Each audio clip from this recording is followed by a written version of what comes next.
This is bouncing, feet rooted through the ground, knees soft, just a pulse moving up and down through the body. No equipment, no warm-up, no sets or reps, and no expectations. I know what your brain is doing right now. It's asking, but what does this actually do? What is this training? And I get it. We've been conditioned to look for results and reasons before we give ourselves permission to do something. So I'm going to give you what you want, and I'm going to talk about what bouncing does and why you should do it. But while I do, please just do yourself a favor and bounce with me, because giving yourself permission to do something is more powerful than any of these reasons I'm about to rattle off. When you bounce, every fiber of your body moves. Vibrations rattle through your bones. Muscles contract and relax. Your organs literally slosh around. This subtle movement is creating a ton of flow through the systems of the body. The circulation of blood increases, body heat rises, and you're able to sense your body more clearly. This supports the nerves as they communicate through electrical impulses that orchestrate the entire human body. Your lymphatic fluid needs to move to do its job, and it only moves when you move. It's doing your immune system's dirty work, clearing out the waste and fighting off what doesn't belong. Your nervous system responds to rhythm, and your body naturally starts to organize. Every bounce is an opportunity to align through the forces of gravity. This creates elasticity through the muscles and connective tissues. Every joint in your body moves and decompresses. The fascia, all that connective tissue that holds everything together and tends to hold on to stress, starts to let go. All of that just from this. So if you needed some reasons to bounce, there they are. Now we can get on to the stuff that I actually want to talk about. It isn't lymph, it isn't fascia, it isn't trauma release. The biggest thing is that bouncing is easy.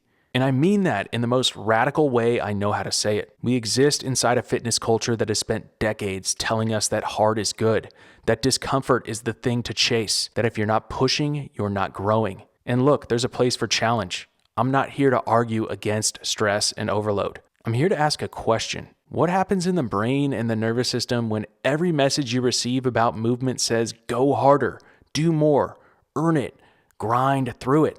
You wire yourself to believe that ease is laziness, that rest is for the weak, that if something feels good, you need to make it harder and more intense. And then one of two things happens. You slowly stop showing up for yourself and your body, your routine falls off, and you tell yourself you'll get back to it, and maybe you do, for a bit. But the cycle keeps repeating because you still hold the belief that taking care of yourself is supposed to be hard. Or you double down and end up going harder.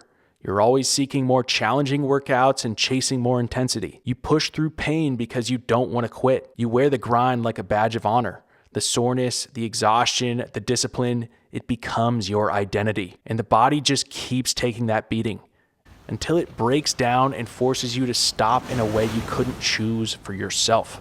I've lived that story, and I've gone in both directions. Neither one of them has ever allowed me to truly connect with my body. Now this is what fascinates me. Most people think there's only one edge worth chasing: intensity, challenge, and difficulty. But for a lot of people, the real edge is the opposite: the ability to relax, to allow, to stop fighting your own body and just move with it. Because that's what this go hard story actually does. It puts you at odds with yourself, like your body is something to be conquered instead of something to be in rhythm with. And if you're noticing resistance to bouncing in place for a few minutes, that's a good sign that easy is actually hard for you. Bouncing rewires this pattern, not through discipline, but through the experience and repetition of allowing yourself to chill and let go. And if you've watched any of my other videos, you know this isn't just about training. Life does not need to be harder than it is. And when you practice moving this way, being this way, easy, open, and trusting, this vibe percolates into everything: your state of mind, your beliefs, your presence,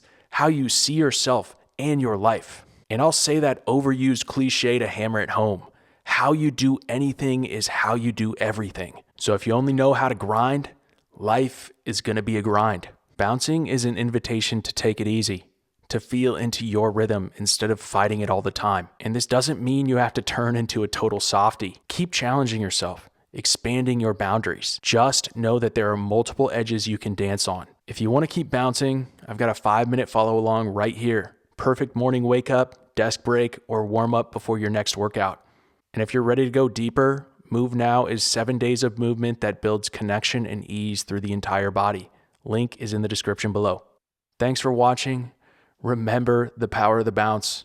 And as always, stay smooth.